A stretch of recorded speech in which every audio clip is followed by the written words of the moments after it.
Welcome back to the Don Dev Podcast. Today we have with us YouTuber RDTechy. How are you doing? I'm doing good. Thanks for having me. This is pretty awesome. I've never been a guest before. It's quite unique, quite nice. I like it. Yeah, we started interviewing people. I kind of took the angle that picking a topic and just talking amongst the three people at our studio isn't really, it gets stale after a while. So let's Yeah, I get on a bet. bunch of Yeah. guests. So, what I like about your YouTube channel is just the consistency. Like, man, you grind it out. Like, you have video after video after video, and you just keep going. And I love that consistency. How do you find that will to keep that consistent?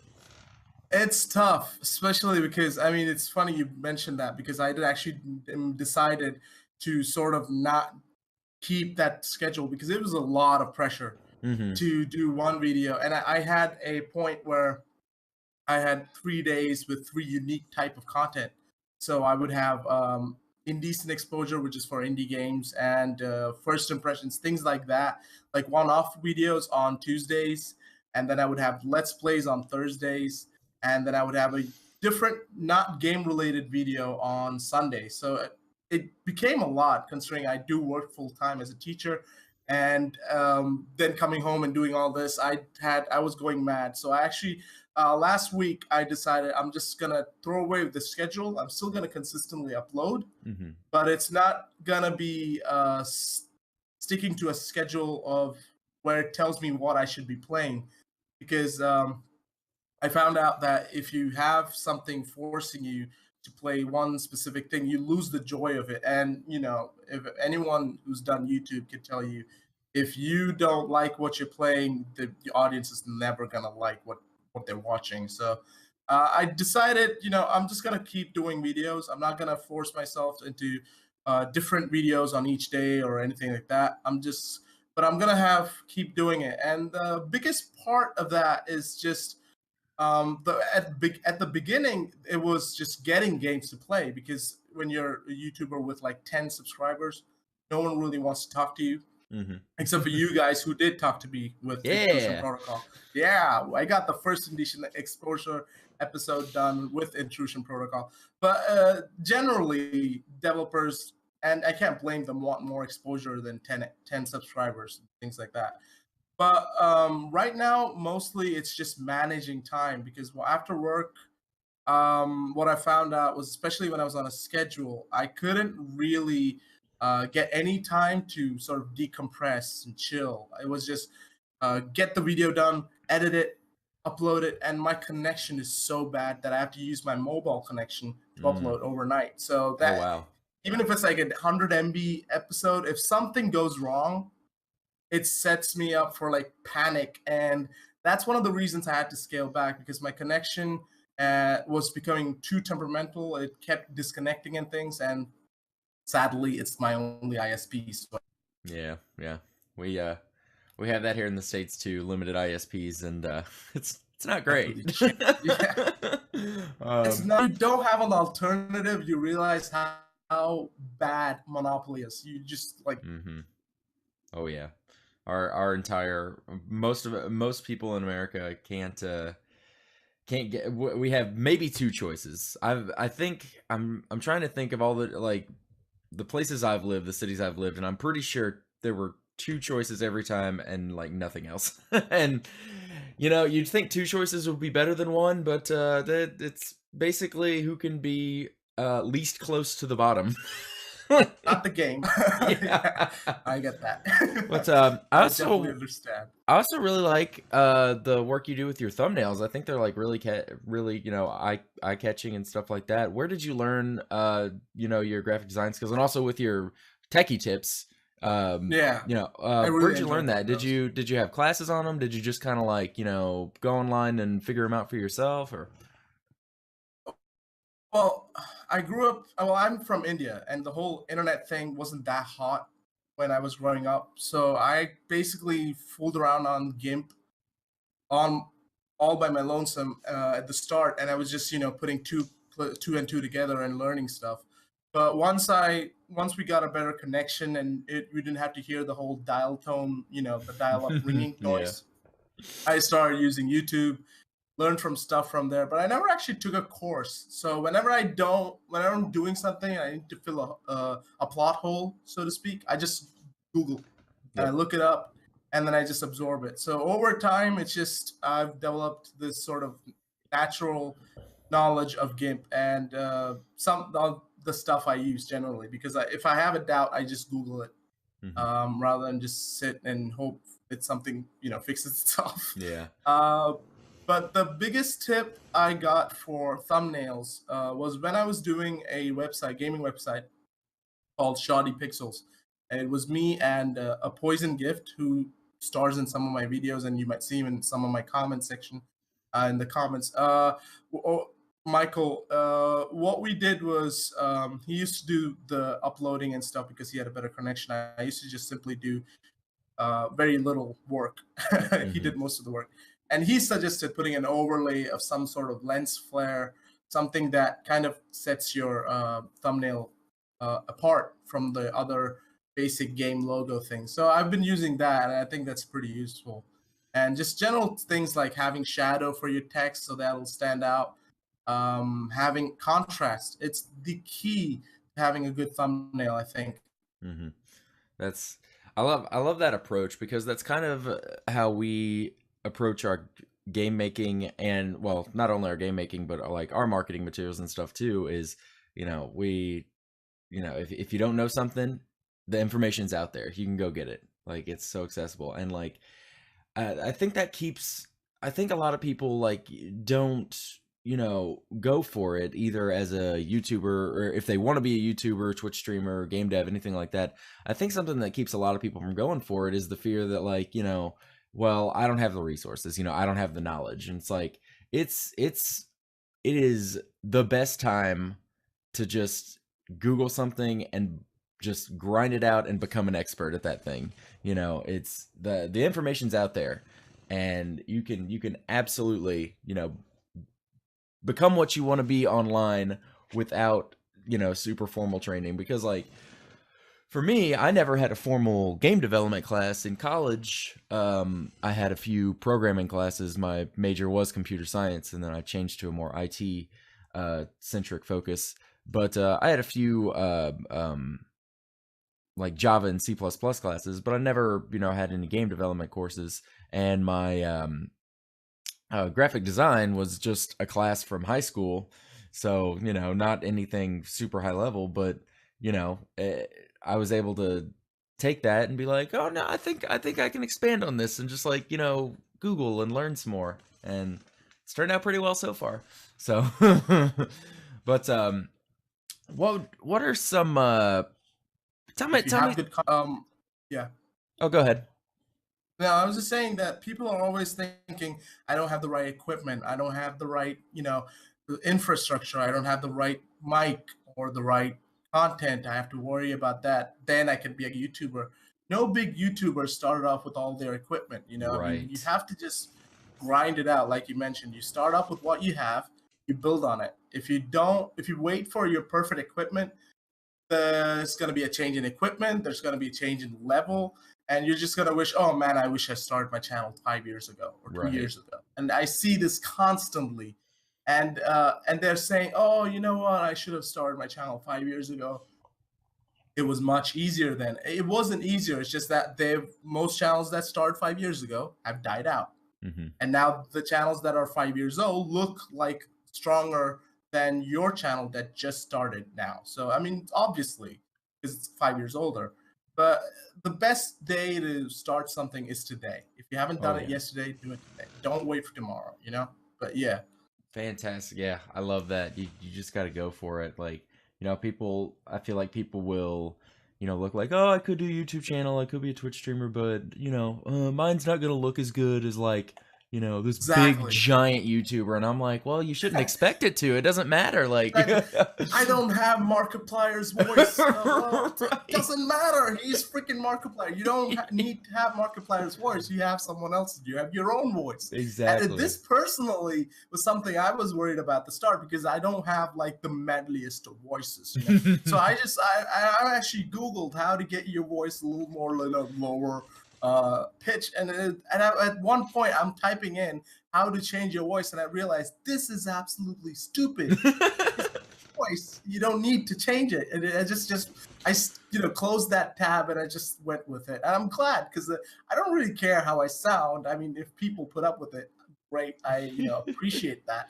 But I'm not ever gonna sound like Markiplier, and I doubt he's ever gonna sound like me, and that's all right.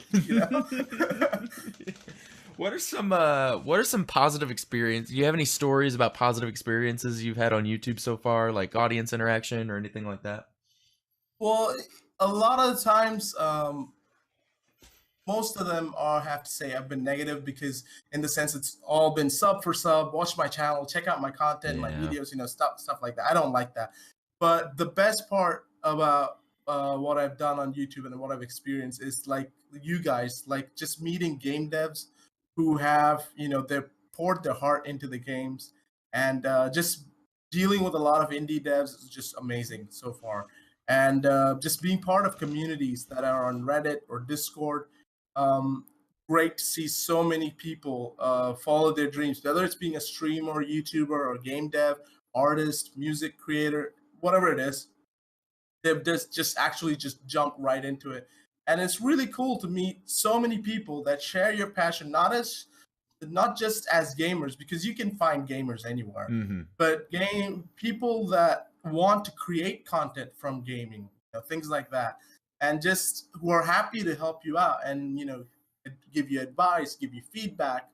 That's just amazing for me, and I think a large part of the community on YouTube, especially the newer channels, kind of tend to drift towards each other and help each other out. It's really cool to see. So that's definitely been one of that positive experiences. But the one thing which is really, heartwarming, like literally almost brought me to tears, was this moment when someone on Reddit, there was a subreddit called Play My Game, Mm-hmm. and it had a thread open. It was like, play my game. This is about what happened to my brother. And I opened it, and it was a text game. It was a text-based novel. I wasn't going to record it, but I just opened it just to see what the game was about. And it was apparently about his brother who was in the Manchester shooting, and he, Oh wow. lost his life. It was such a powerful game because to for that creator to sit down, sort of relive the whole thing and put that into the game, and it was done so amazingly, and that was such a powerful moment. Like, I think I haven't experienced anything that emotional from a game or anything out of a computer ever before, and that's definitely one of those top moments for me. I don't know if it's actually positive or negative, but it's just such a powerful moment.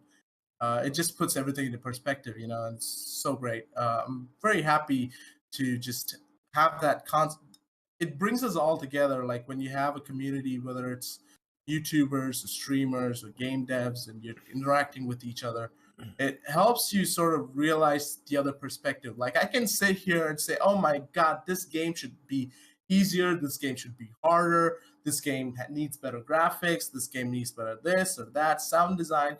But when you have that interaction with the developer, you kind of see their side of, oh, okay, to change this, they would have to sacrifice that, get that unique perspective. And that's definitely something I'm very proud of.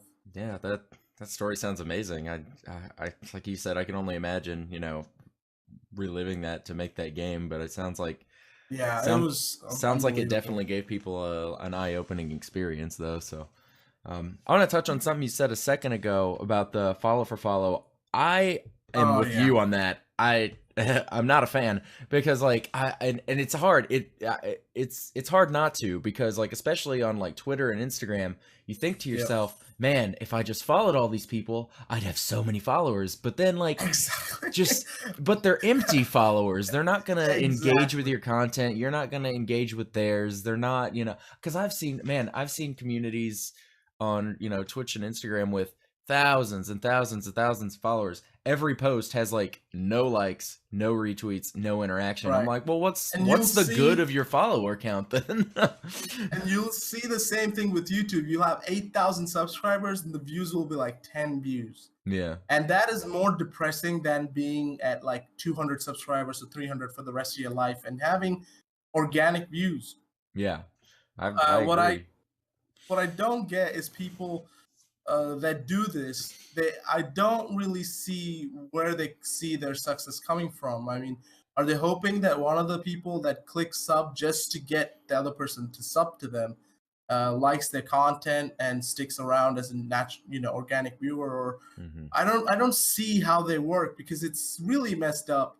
And it's literally the thing that YouTube has to fear the most, more than apocalypse. It is sort of this sort of mentality that, especially during the demonetization and the new monetization rules Mhm. came out, I saw this like this tweet, retweet, and put your channel in the thing, and I will subscribe.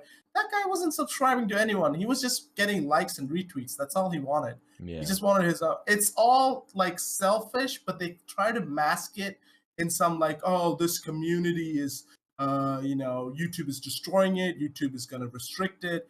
YouTube isn't going to do anything like that. YouTube earns from the community. YouTube is making money from the community.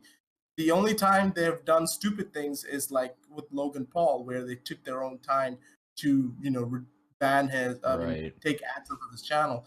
But when it comes to things like, oh, I'm gonna lose monetization, it's not like I was earning anything, but I'm gonna lose monetization. I need to get all my subs back. They're fear mongering. It's just insane. Yeah. And the sub for sub stuff is like really cancer as far as YouTube Yeah. is I concerned. It's gonna ruin your channel. I It's think it gonna ruin ruins a lot any of social social media. channel. Yeah. Yeah. Yeah. Whether it's Facebook, like I can see the appeal where someone finds your Twitter and there's like a million followers, Mhm. or if they find your Facebook page has tons of likes. And I think it's least noticeable on Facebook, where it's just no one really bothers to like every single post. But Sure. every other media when it comes to Twitter, Instagram, YouTube is so visible. It's like so clear who's doing sub for sub and who isn't. Because if you have like 2,000 subscribers and you have like 5 views, Mhm. it's I'm not saying you definitely did it, but it kind of looks like you did it, Yeah. and it's just stupid because you're not going to gain anything out of it. Right. And I get that sense on I get that sense on Instagram too, because I'll see like just I think it was just this morning I saw somebody, I think they followed ours, and they had like a bunch of followers, like hundreds of followers, and only 6 posts. And I'm like, I don't think Yeah, but and they'll unfollow you too oh when you yeah. follow them, and they'll just it's so like the amount of effort you put into following and unfollowing people. If you make good posts with that, Hmm. you're gonna get more followers. You're gonna Right. get more organic followers. Just learn how to market yourself. And I'm not saying I could teach you because I'm not an expert, but Google it. Hmm. Someone is an expert, and someone will Yep. teach you. And it's if you just follow everyone for the sake of them following you, it's not gonna work, and you're just gonna be depressed and annoyed at the amount of variation. One day you'll have 100 followers, next day you'll have 50, then you have 200, then you have 3, because they're Yeah. all following and unfollowing you back. Right. Engagement over follower count. That's what I'd say. Definitely, People definitely. people think of it the Views, opposite way, you know. views, and watch time and retention over subscribers any day, because that's what counts. If you're a YouTuber, you need people who actually watch your content. If someone watches your content for like 20 seconds and clicks away just to give you a view, that doesn't help your channel at all. And I've been part in communities where they say, oh, if you release a video, link us to it, we'll like it. So you'll get like 10 likes. But your retention is going to be so in the gutter because they're going to like the video and quit out. And then YouTube saying, oh, they don't like your content. It's just stupid. Get people that want to watch your content and continue watching your content rather than just hit and run, which is not going to help you at all. Yeah.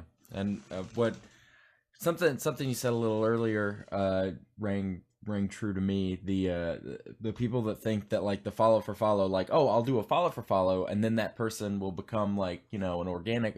You gotta keep in mind that anybody that's doing that, you are one piece of a giant huge heap.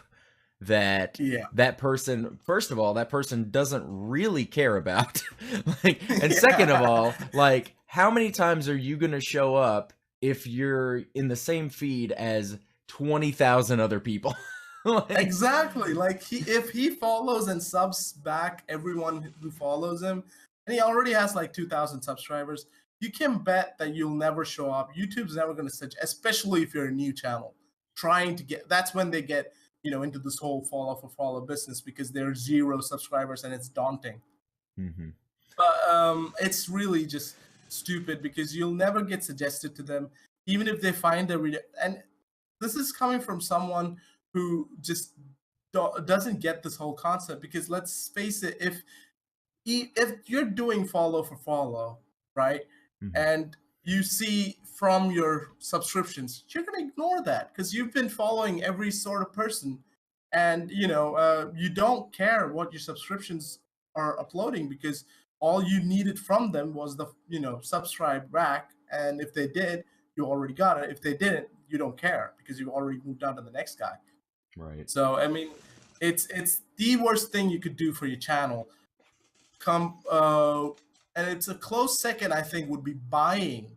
No, actually, first would be buying subscribers and viewers because it's the same stupid stuff. It's Right. fake, stuff, and that's not gonna help you with YouTube either. They know which one's fake, which one's not.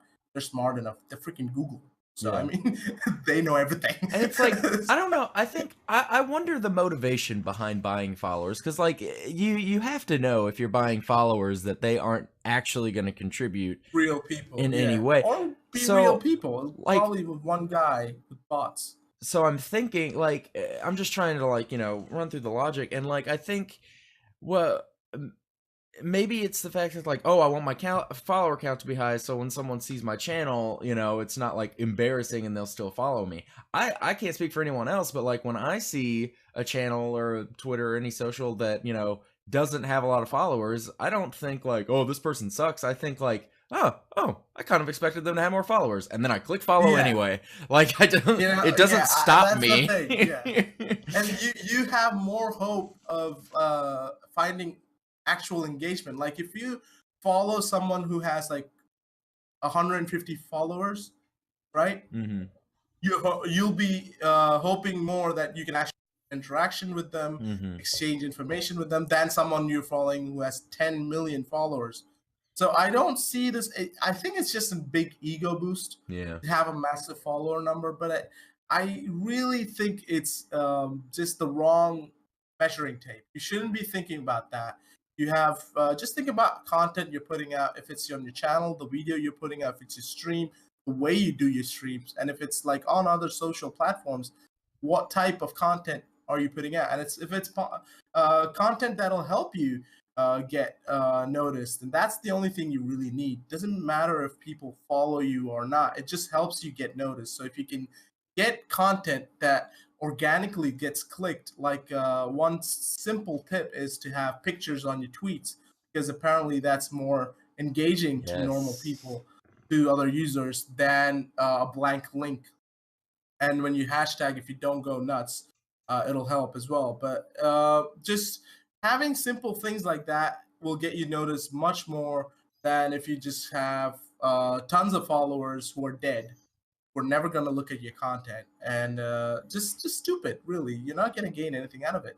I agree, and I think it's also important for people to manage their expectations, because I feel like a lot of people like put together like a tweet and they compose this tweet and they're like, this is gonna be great. I'm gonna send it out. It's gonna blow up. I'm gonna get a ton of followers.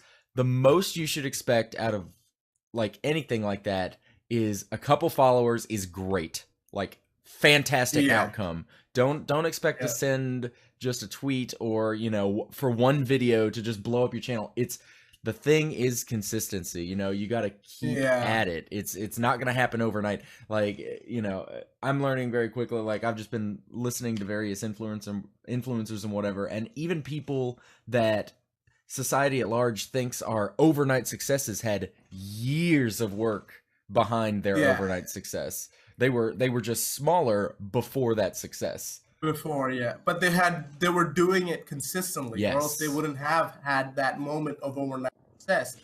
because it's like when what they say: if you don't buy the ticket, you don't win the lottery. So if you do, Hmm. if you make content every day or every however much time you're spending on it, you're gonna get a point where there is a chance that you might blow up. But if you don't create content and you wait for that moment for you to blow up, you're never gonna get that overnight success because no one's gonna find it. There have been tons of YouTubers who post on Reddit, and usually people ignore their stuff, and usually it's all right, But one day someone might like that content and share it on their channel, and then boom, it's just huge increase in views. But that wouldn't happen if that person wasn't being consistent. If you're Exactly. not putting your content out there, no one can find it. But doesn't mean spam other people. There's a huge difference between sharing and spamming, Right. and that's something that, especially if you're a YouTuber, you should focus on. I don't think Twitch streamers have to deal with it as much because they're going to be busy streaming while they're streaming. Whereas YouTubers, once the video is up, all excuse me, all our objective is to get it out there. So you see like people posting on Twitter, posting on forums, come check out my video, it's awesome, Hmm. and things like that. But just share in an appropriate way, and it'll get you more traction than if you just spam every single place you can think of. Yeah, and I think another important thing is like think about what you would click on. If you see, I Exactly. had to learn this the hard way because like early on our Twitter for intrusion protocol, that's a lot of what I was doing. I was just putting up like gifs, screenshots or whatever, and like I wasn't saying like buy my game, but I was like Right. it was very like, and I look back on it and I'm like, you know what, if I was an outsider looking in, I wouldn't have shared that. So like, just be genuine. Don't Yeah. try to push being genuine is gonna get you a lot further than just being like, look at my stuff, look at my stuff, look at my stuff. I got Definitely. I And gotta it's say, the Instagram bots are, in my opinion, the laziest ones because they will literally just go to your post and say, nice post, look at my page. And I'm like, that is incredibly lazy. The best one I've seen that I'll give it to them, I did remember it, not for good reasons, but I remembered it, was there was a bot that posted on one of our Instagram posts that was like, I love you, look at my page. And I'm like, Oh wow, yes, that's very forward. I've gotten some I love yous from YouTube. That was very flattering. Some really pretty girl actually posted, and I'm not doubting that it's not that pretty girl, because as you know, whoever's on your display pic is definitely the person sitting on the other side of Oh, the absolutely. keyboard. Obviously, who would use a fake picture of a model to get your attention? I mean, that doesn't happen ever. No. And as you know, models do go through YouTube looking for indie games to watch all the time, especially from small YouTubers. So I Yeah. did get a couple of those, and I was really, I was laughing. I mean, I enjoyed it. It actually went straight to my spam. So I think YouTube sort of like understood that. Wait, this chick is no way in love with this dude. So it's spam. So anyways, but I've gotten some of that, and it's pretty clear when random people just start saying I love you that they're not actually real people. Yeah, absolutely. Well, RDTechy, thank you for joining me. If you like It indie was games, awesome. if you like tech tips, his techie tips are fantastic. Check out his channel. I'll put it in the description. Again, if you're watching this on YouTube, let us know what you think in the comment section. We love to read those. And anything you want to say before we go? Just that. Thanks for having me. This was great. Like I've been part of a podcast, but I was on the hosting side. Never been a guest, so this was really a unique experience. And like I said, intrusion protocol still gives me nightmares. So As it it was great to should. be. Yeah, as it. All It was right. great to be part of this. So thank you for having me. No problem. Thank you for being on. We will see you all next time.